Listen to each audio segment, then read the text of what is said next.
Kevin also weighed in on the price cut, long overdue, but truly this proves Elon Musk does consider the opinion of the community, like with ads too. I highly respect the adaptability, and this is very smart. Very proud of Tesla, the team at Tesla investors, and Elon Musk. When do you think FSD is coming to China? Launching there would give Tesla access to another 2 million potential customers. However, keep in mind that people over there don't make as much money as people in the US, so the pricing may need to be adjusted a little bit further. Okay, well, this is a bit interesting. At $59 per month, the FSD take rate could triple with even more data to improve FSD accuracy, plus favorable word of mouth. Could always increase FSD price later once FSD subs exceed 1 million. I bet many of you did not see that coming. Tesla drops the price.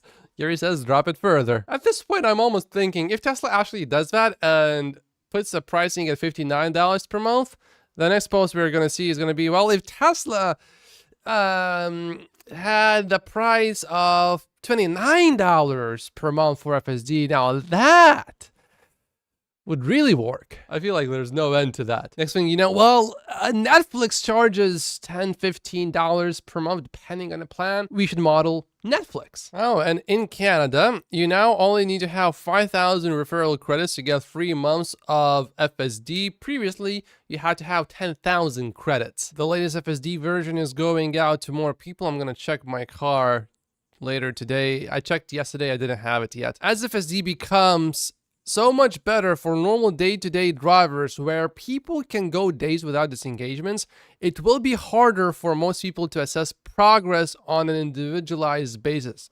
That's some deep insight here.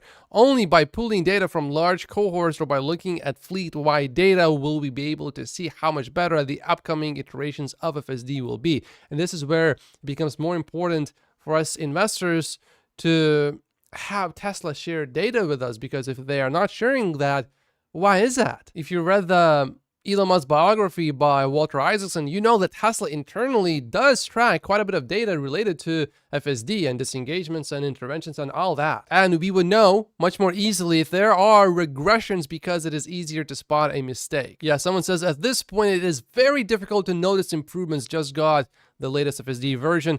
Spent quite a bit of time thinking where should I drive to see improvements over the last version. So far, I have no idea. He didn't notice any meaningful regressions though, and auto parking precision on hardware 3 is much better than before, but the car is still slow to detect and show parking spots. On V12.3.3 for me personally, yeah, I'm not letting the car park itself yet. I tried parking roughly 10 times so far, and 2 times it embarrassed me pretty badly because it was trying to park and it was going back into the parking spot. Oh no, I'm gonna do it wrong. Then it pulls out, then it tries again, then it just keeps going like that until some other vehicle drives by and tries to get to where they need to go to, but I'm blocking the road, so I had to take over. The worst part about taking over was that it didn't give me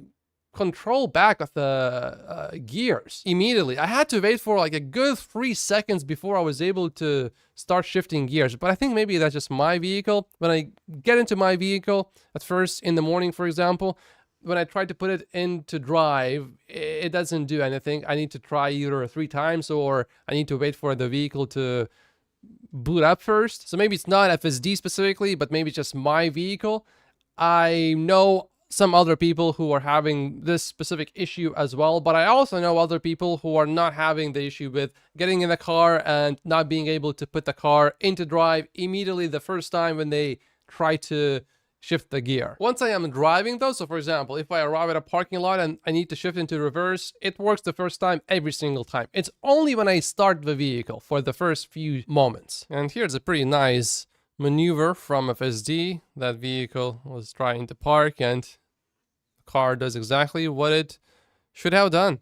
Very good. It also seems like we are about to have a new content genre. So this guy is a podcast co-host and they were talking as if FSD was driving them around. This will definitely be more common later on. And of course, that will sell more Teslas as well as FSD subscriptions. But this is perhaps the most important news of all.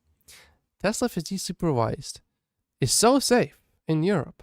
That it never has any incidents, any interventions, zero disengagements. And that's, of course, because it's not available yet. But a big shout out goes to Roland for putting this chart together. Lately, no one has been really talking about deliveries anymore, but James is guessing that in Q2, Tesla will deliver about 440 to 450. We have an update on the $7,500 EV tax credit, point of sale credit. The US government has reimbursed auto dealers, including Tesla, for more than $580 million in advance point of sale consumer EV tax credit payments since January 1st. The IRS has received 100,000 time of sale reports this year. Omar says he's surprised that people haven't been taking advantage of the tax credit more. And a few months ago, I do remember seeing that most Americans actually don't know about these credits from the government.